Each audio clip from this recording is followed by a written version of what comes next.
Namaskar. So I have tried to simplify this, whatever was presented in earlier slide. Like I have broken, okay, sorry.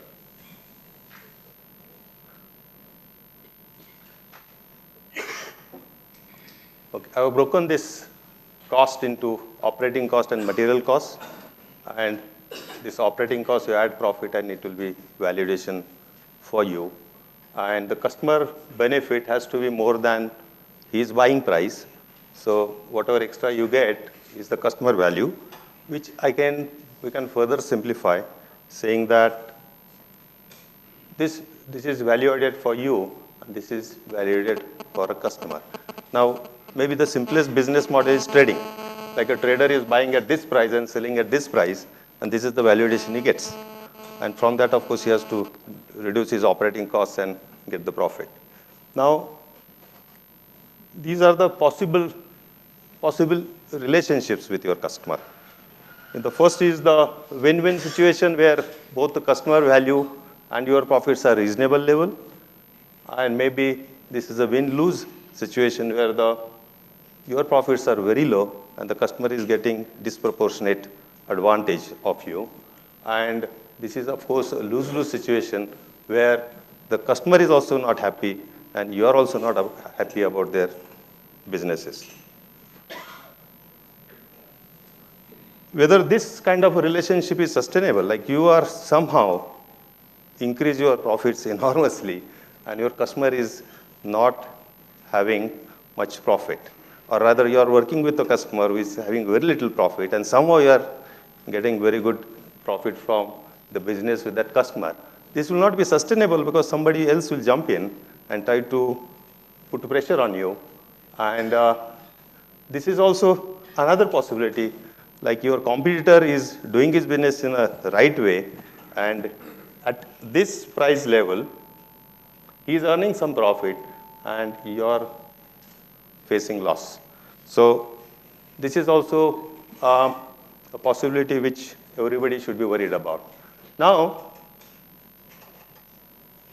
you can improve the profits in a given situation by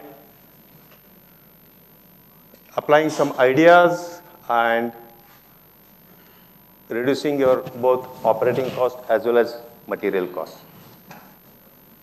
So your profits go up and the customer value may remain the same. But then after some time, maybe your competitor will also do the same thing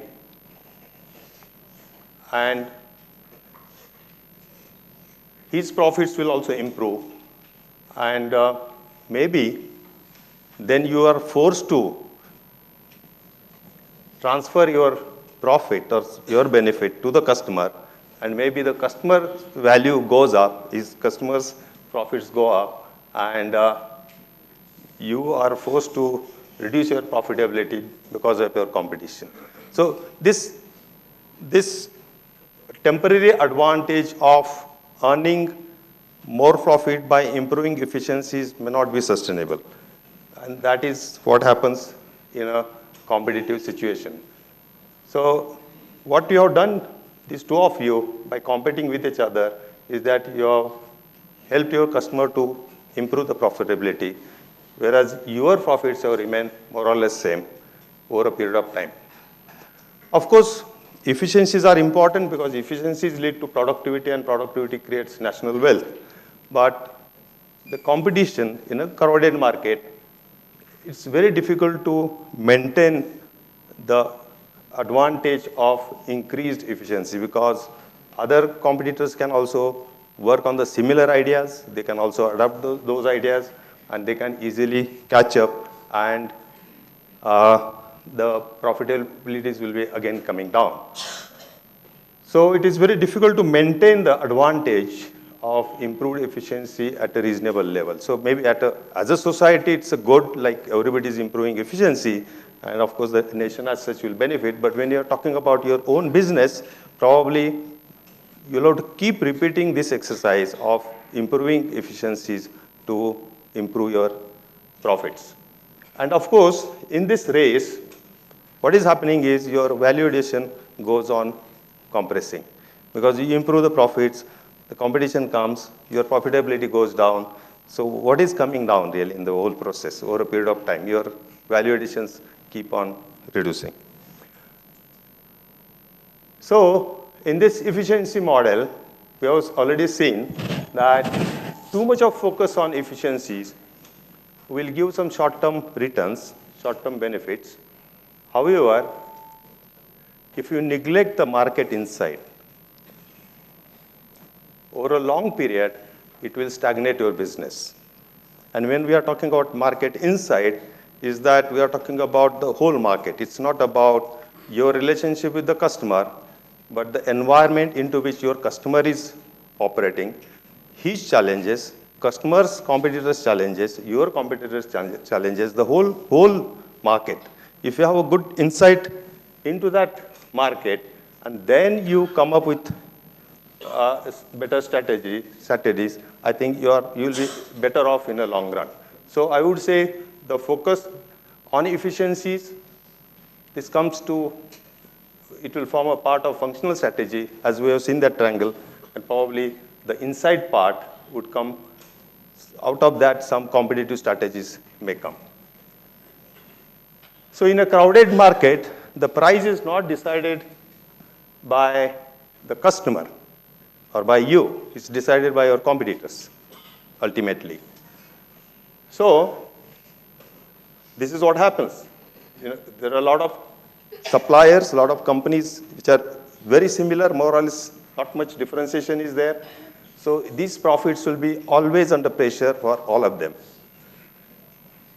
Whereas there is an alternative possibility that you can improve your profits and also customers benefit or customers value in the business by doing something like you adopt a competitive strategy, but you are not part of a crowd.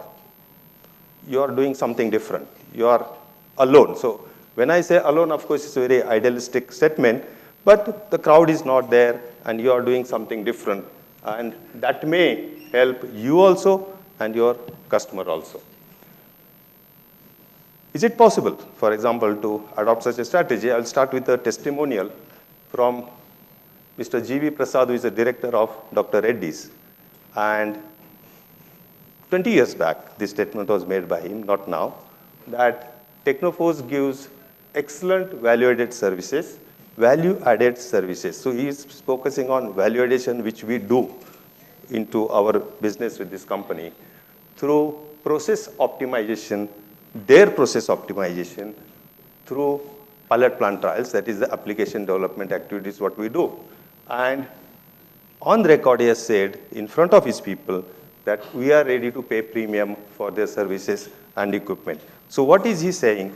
That let Technoforce also improve its profit, and we are also improving our value in the business.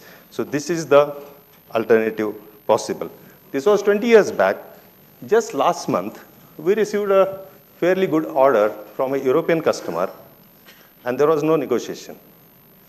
We just had discussions about scope, this, that, modalities, and the customer suddenly got up and shook his hand, our hand. We were surprised. We were ready to give some discount. It's always there. And he shook our hand. He said, okay, done. No discount. Because he thought that we are really adding a lot of value to his business. And it's not worth, it's not fair. I mean, these Europeans are sometimes fair, okay? So it's not fair to ask for a discount. And that was a surprise. It very rarely happens, but it happened just last month. So it is possible, if you add value to the customer's business, then he will happily allow you to share the value, your profits go up, and then only we can see it's a true partnership. Otherwise, it's just a, the customer is hammering you all the time, price, and all the time he's also saying partnership. I don't think it's just a hollow talk. So But what is important is that of course, you have to be alone, like you are unique. And what is important is that your relationship with the customer is really adding a lot of value to the customer's business. That's very important. Suppose you are unique and doing something and doesn't help the customer to improve his business, I mean, it's not going to take you anywhere. Now, to do this, of course, we had to improve our service content in our supplies. We are manufacturers. We are not consultants, or we are not just plain service providers. We supply hardware, but that hardware, we had to improve our service content. And because of that, our organization structure got distorted like anything. For example, this is a normal organization. Typically, I'm just taking, maybe these values will change. 1/3 staff, 2/3 worker. This is a typical hierarchical triangle. For Technoforce, this is the shape of the organization. 2/3 staff and 1/3 workers. This is Technoforce today. Now, you will say, okay, not much difference. Let's take an example because the numbers are important. Let's assume an organization of 600 people. So here, the staff would be 200 and workers will be 400. In Technoforce, for 400 workers, the staff would have been 800. So 200 versus 800. So we have 4 times staff than a normal organization. So are we crazy? Is it not going to increase our overheads? It should kill us. And that's what some of my friends from my industry predicted. This guy is going to get killed one day. And that has not happened, fortunately. So what are these people doing? What are these 4 times people doing? Let's see. We have invested in R&D per employee, that is around 15 lakhs, and that is going up every year. Also, the recurring cost per employee in R&D is around 5 lakhs per employee, which is about the contribution or the valuation of most of the industry per employee. We spend so much on R&D. And therefore, we work only with those customers which are ready to give a decent profit so that we can spend on R&D. I mean, if some customer keeps on hankering about the price, we bluntly tell them that you don't allow us to invest in R&D, we don't want to work with you. And we remind them that this benefit, what you are getting from this order, is coming out of R&D. Somebody has paid, some customers like you have paid. So now also you have to pay that. We continue doing this in future. So whatever profits we earn, a lot of it we flow back into R&D, and that's we do without any remorse. For example, we have invested. Ours is a small company. It's not a big company. We have invested very heavily in very high-end software. We collaborate with universities, and we get into some complicated product development. For example, we have collaborated with UICT Mumbai. Then we have also collaborated with IIT Mumbai for some product development. And very recently, this year, we got a call from Dortmund University in Germany for a product development. They wanted us to, they called us. Like UICT, IIT Mumbai, we approached them. We requested. Now, this university in Germany, I don't know from where they found us, and they said, would you like to join one of our projects for a new kind of a product development? Their networking is very strong, let me tell you, in Europe. Otherwise, how would they find us and call us? So the aim of these collaborations is to really develop technologies which might be needed by our industry in future, not tomorrow. And of course, very important is that it should bring significant benefits to the customers. And only then the customer will allow us to earn reasonable profits. And then, this virtuous cycle of earning good profits and invest into R&D is possible only if these two conditions are met. Otherwise, it's difficult. Of course, it's not that we ignore efficiencies of the business. That is also important. For example, we have invested heavily in, for example, robotic welding, robotic fitting. And let me tell you, we are the first company, probably in the whole world. At least I know my competitors from Europe. Most of them are in Germany. None of them have done this. None of them have done this. And in India, nobody has done it. And because in process industry, bringing in robots is not easy because each piece is different. They are not accurately manufactured, so blind fitting, blind welding is not possible. So you need an eye to see, the laser eye to see the joint, where it is, what are the inaccuracies, and then apply the corrective action so that you really keep doing and getting a very good results. We struggled for 2 years after spending heavily, and finally, I think we are now getting very good results. And we are really ready to spend as much as 50 lakh rupees to replace just one worker by doing automation. So what has happened because of that? These 4 times people working compared to the normal organization. This is the valuation, typical valuation in auto sector. This is rupees in lakhs per employee. Just compare that with, let's say, TCS or Infosys. These are the typical figures. And these figures are also gone to 25, which was around 1820, something like that, only after depreciation of rupee from 45 rupees to 62. And then, actually, it should have been more, but probably they have passed on the benefit. They are forced to pass on the benefit. So it is just 25 now. Technoforce has already reached 30 lakhs per employee.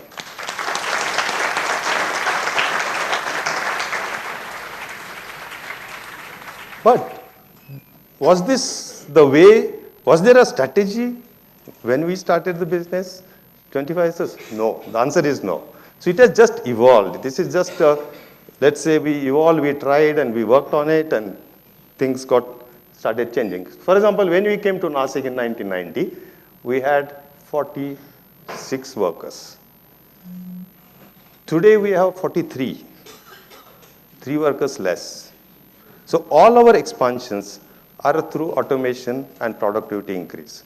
Now you calculate what is the scale of productivity increase. The staff was around 25, now it is around 90. You have seen this increase. And the validation per employee from say 2 to 3, it has gone to 30. And with our very integration, because we have gone to Europe just 1 year back, and with this close integration, I'm quite sure this is going to go up because I know what is the validation of my competitors, and we are in a better position to improve upon that because our manufacture is in India and our market is in Europe. I mean, you earn in euros and spend in rupees. Nothing like that. Yeah, so it's tough for them. Okay. So this is our application development lab in Nashik. What we do, we have about 12 product offerings for our customers to improve their processes. We'll keep adding new through our R&D activities, and some of them will be leaving them because the crowd is catching up. So the moment the crowd comes, we leave them. We don't touch them. Let others people do. So we really are not too worried about turnover. Okay. Otherwise, I will keep holding on those products also. It is getting some profits, and it is going to help me improve the turnover. Why not? So we participate in a lot of international exhibitions. In fact, there was a time there's one exhibition like Hannover, like in chemical industries, ACHEMA in Germany, and ours was the only Indian stall. And we are a very small company that time. I'm talking about 20 years back, say. Okay, and ours was the only stall, 2 guys standing, very small stall, but we were there. The idea was not, did it bring any business, immediate business? No, really. But being there, being the part of the crowd, we can see the competition, they would come talk to us, body language, and that's the insight. That's how, we could learn how much they are charging for the similar machine, why not? That's an incentive. That's an incentive to spend. That's an incentive to develop. So it's very important that you part of that crowd, you see what are the opportunities there.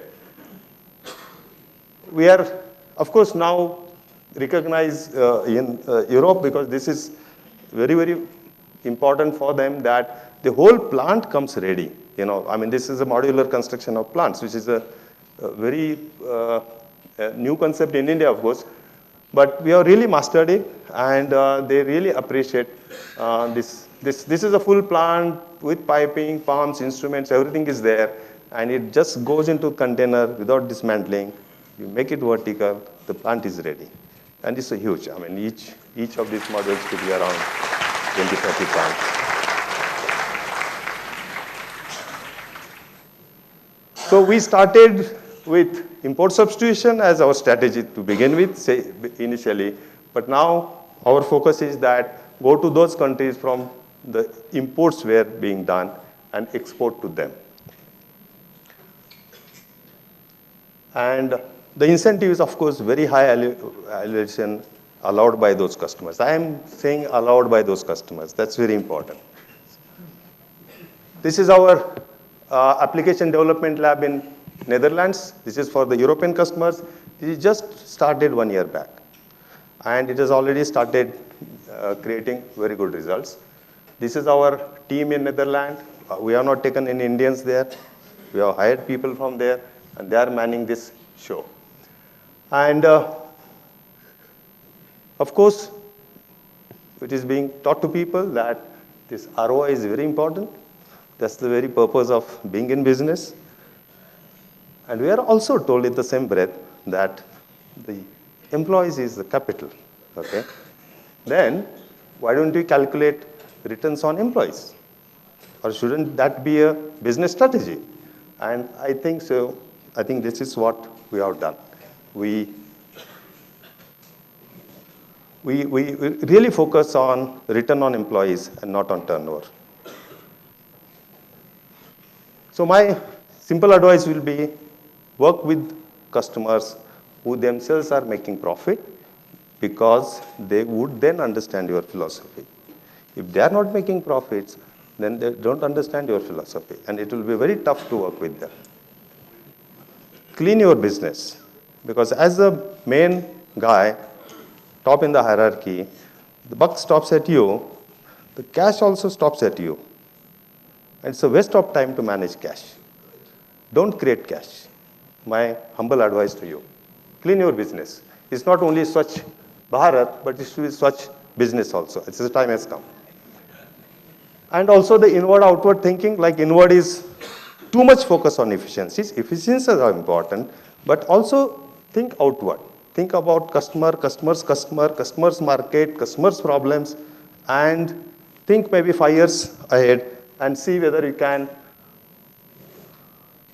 do something. Benchmark with global companies, because don't benchmark with your neighbors, okay?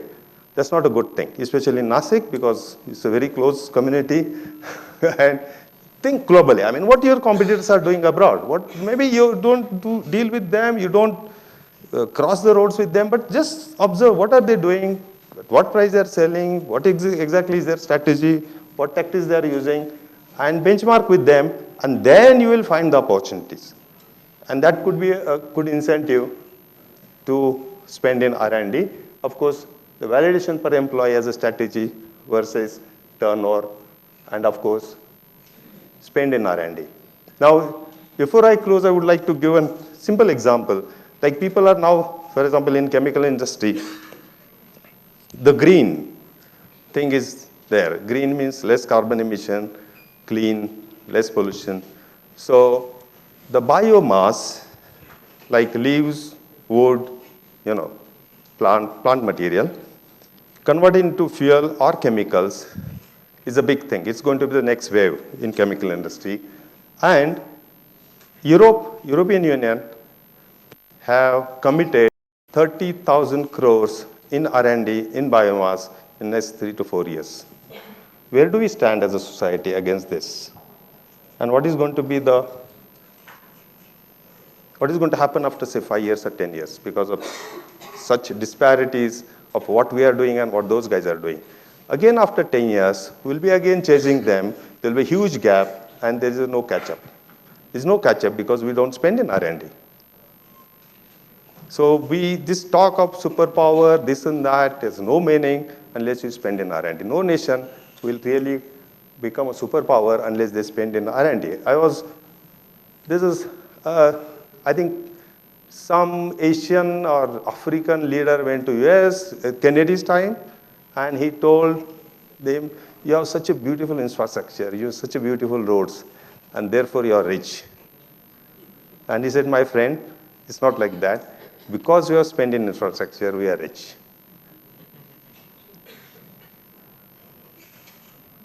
So you have to spend in R&D. Only then you will become rich. Okay. Thank you.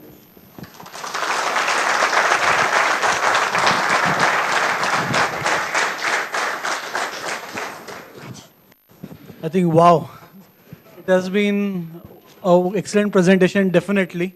And sir, obviously, Technoforce is a big inspiration for companies in Nashik, especially, and the figures which you showed about value added per employee.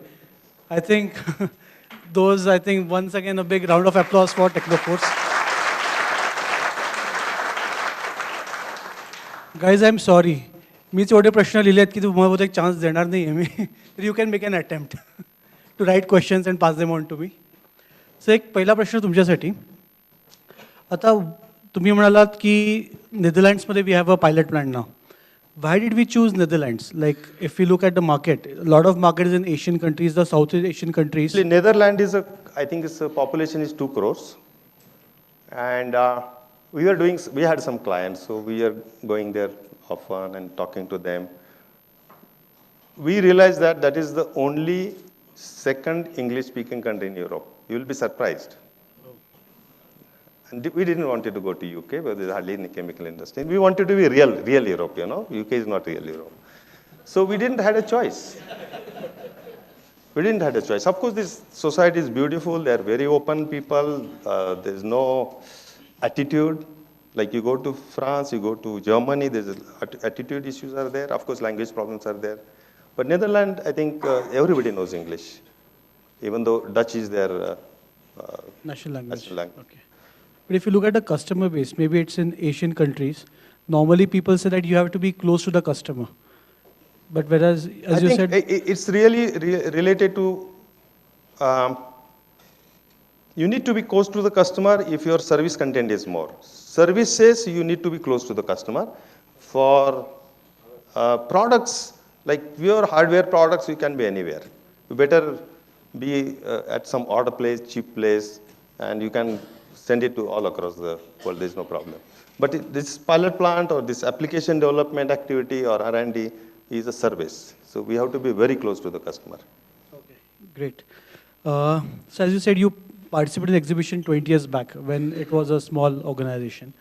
And also, as you said, you have a lot of market insight. As I think one of the slides has also covered that. That is, market insight is very important when we talk about competitive advantage and profits in the long term. Okay, so what are the other ways in which you think Technoforce has been able to get that market insight, apart from participating in exhibitions? I think, when you participate in exhibitions, you create a network. You can create network without doing much business, of course. That's also possible, because you meet people, you talk to them, exchange cards, and not that you talk to them every day or every week or something, but that network is important. And I think that's the only way. I mean, nowadays, of course, internet is there, and maybe things will change a little bit. But that time, there was nothing else was possible. You had to be there. But again, I think before we go to the further this thing, let me emphasize about the insight. Like, why you need insight to spend in R&D? Because you don't have a R&D and you just get inspired and you start spending on R&D, you might be putting your money at the wrong place, This is down the drain. Because you are developing something nobody wants. So therefore the insight and then R&D. That's very important. Okay, this is the question from the audience regarding, there are many of us are small companies, like maybe many of us are would be in the range of maybe 1.5 crore with mainly predominantly doing some job work. Now, how can such companies start R&D by maintaining current business line? Actually, let us not look at R&D as product development alone. Okay, the product development will be an R&D for people who are in product line, okay? But people who are not in product line, they are, say, part of a value chain where just making a component and selling. But then the R&D should be in process improvements, cost reduction, okay? But then again, even for a component people, if you have an insight of the market, then you should think what my customer is going to need 5 years down the line and start spending today, developing that. Okay, that's also an R&D. You are making a component, but you are doing R&D around that component because you are started thinking what could be the customer's need or market's need, your business, not I'm talking about the whole market. And then you are started spending a little bit to appropriate to your volume. And you have to keep doing it. And I'm quite sure 10 or 15 years down the line, you will get solid returns. So you mean to say we did not necessarily diversify into other segments, but since we have the market knowledge of some existing segments to we are already catering to, we should be focusing more on identifying the needs of those customers and there are opportunities over there itself to create value. That's very important because if you see some opportunity in some other businesses and you keep switching from here and there, that's a very, very opportunity approach because you cannot have market insight in so many businesses. So you better stick to what you know. You don't look at what your neighbor is doing, what he is earning, and then I should get into that business. That looks good, dairy, very good business. I should start a dairy. But do you have a market insight? How much you know about that? So it's not only somebody making a big profit, I should get into that. He is making profit because he has invested into market insight. And without that, if you go there, you'll just get hammered out. Nothing else will happen. If you can share, as a percent of total cost, what is the percentage which is being invested in R&D? I think, I don't know. Today, I don't know. But there was a time it was almost 50% of total investment in R&D. Today, I don't know. One question, how do you manage your marketing activities? Because when you're actually trying to communicate value to the customer, marketing must be playing a very important role. So how do you think you're managing, like if you can know, managing the marketing activity? Since we have to, like in our business, we have to go to the customer and convince him what benefit he is going to get by buying our products, which are not normal, which are not usual, they are not sold by many people, so there is some education required. You are alone, you are doing something, customer doesn't know, like, okay, this is the product. He doesn't know what it does. You have to tell him, okay, these are the benefits you are going to get. So this is not something you can do through agents, okay, or distribution channels. You have to do it yourself. It has to be your own people. And of course, this becomes really the constraint sometimes in the business, but this is what is required. Because you have to really go to the customer, educate him, and then get the sale. Many times you have to do that. If you look at your personal experience, you have basically been a chemical engineer, and plus you have had an experience in design and development in L&T. Suppose a person who is not from a technical background, and if he wants to get into industry in which so much, it's a technical industry, and is it possible to acquire this competency, or do you think the owner himself should be the driving force behind this? I think You know, the Sun Pharma is the biggest pharma company. His owner is a BCom. Pardon? Sangvi, yeah. He's a BCom. I think I have So answered it can be, can be acquired.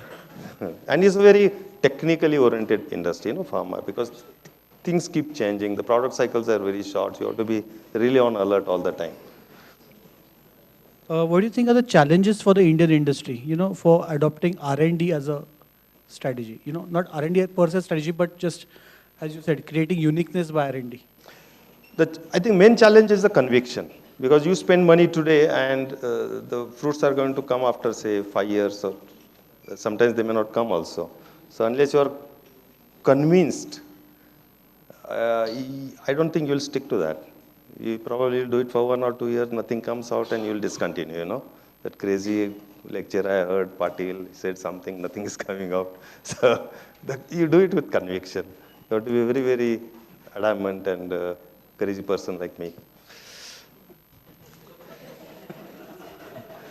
Do you think having a complete strategy based on R&D is there's a financial risk associated with it? I think this is very important, because of course, you have to first earn profit in the business, and you ensure that you're spending into R&D from profit. You don't borrow and spend on R&D. That mistake, you don't do that. So that's very important. One thing is that it's a risk. And you get higher profits, you're likely to get higher profits in future because you're taking a higher risk. So any business, if the risk is large, the profits are large. Okay, that is given. But then don't take such kind of risk with borrowed money. That will be a wrong strategy. So earn profit, and out of that, spend substantial amount into R&D and wait for quite some time, and the fruits will come. So that's very important. You spend in R&D from profits. There's a question, is it convenient to switch over to latest technology, even if customer is not demanding for latest technologies, by adding process value with better quality? That is the best way to manage the business. Because if the customer is telling you, he must be telling other 10 vendors also.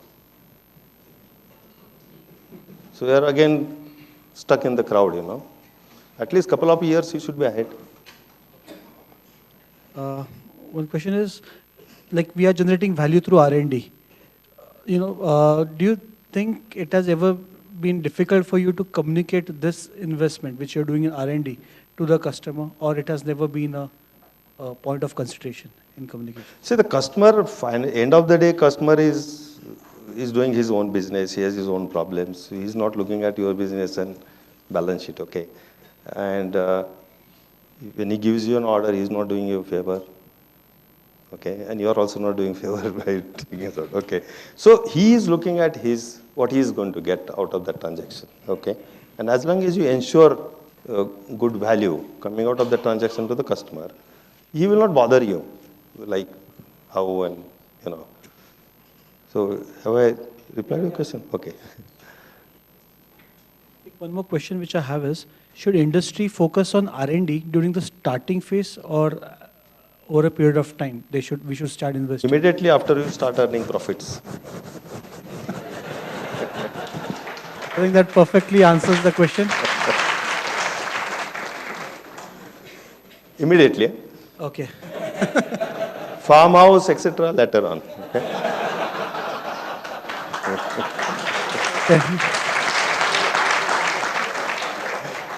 Prioritize. Huh? Prioritize properly. You're in a business, so. The money has to be pulled back into the business, that's right. Thank you, sir. It has been a great interacting with you, and I think it has been a great session as well. Thank you so much for spending your time. Thank you for that.